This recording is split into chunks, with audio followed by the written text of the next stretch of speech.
What if I told you that existing does not have to drain you? Every day doesn't have to be a sprint. And life that feels like a daily grind is really not one that is worth striving towards. It really isn't.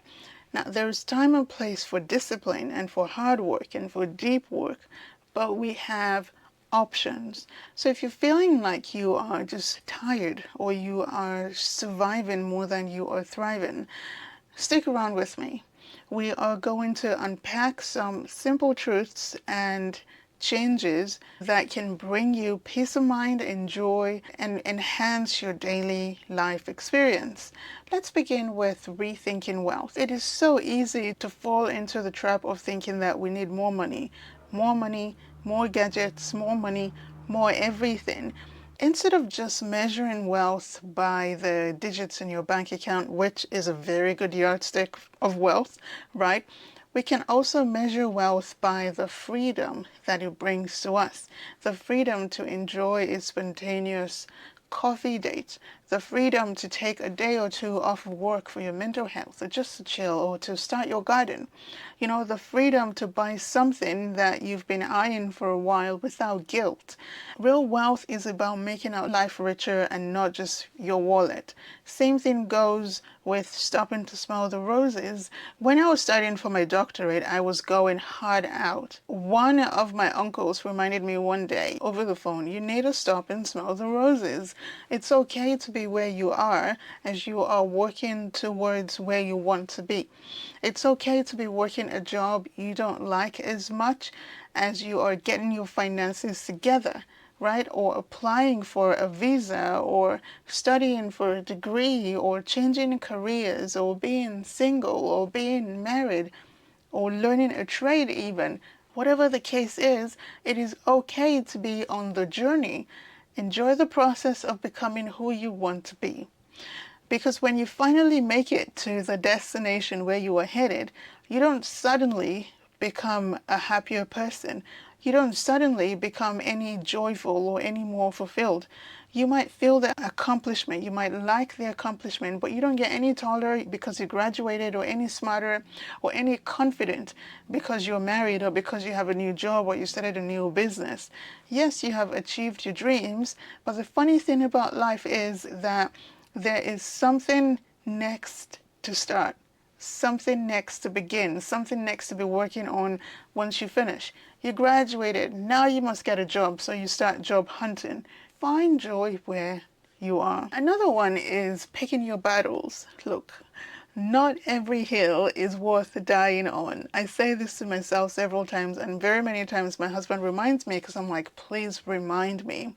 No matter what the disagreement is, online, offline, with family members, at work, it doesn't matter.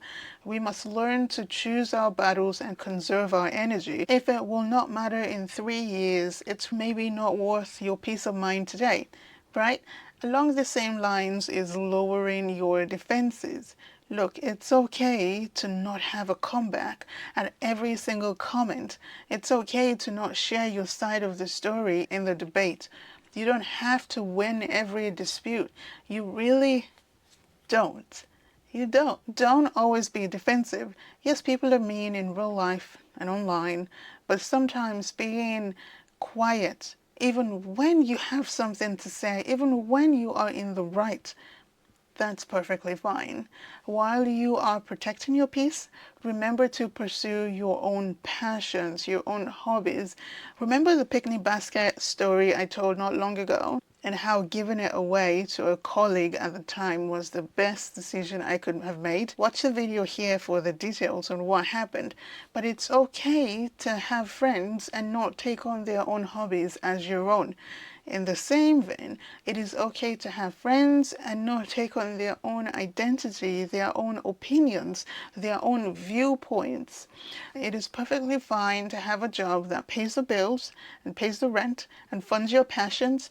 there is honor in work, whether it is your dream career or not. You may find it fulfilling, you may not find it fulfilling, you may feel disrespected. They like you, they don't like you. Look, working for money is fine.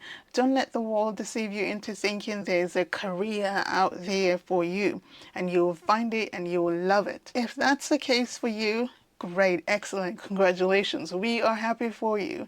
Otherwise, use the money from your job to do the things that you really like, the things that you really enjoy and things that you want to do. Likewise, acquire skills that align with who you want to become. Working hard, paying the bills, spending money shouldn't be the only skills that we have. Let's be honest with ourselves here today. Learn the skills that it takes to become the person that you want to be. I want to play the guitar, for example, and I started getting lessons from my husband.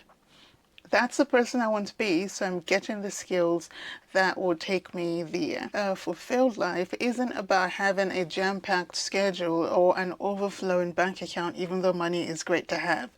It's about making intentional choices that both honor where you are today in life and align with where you are headed.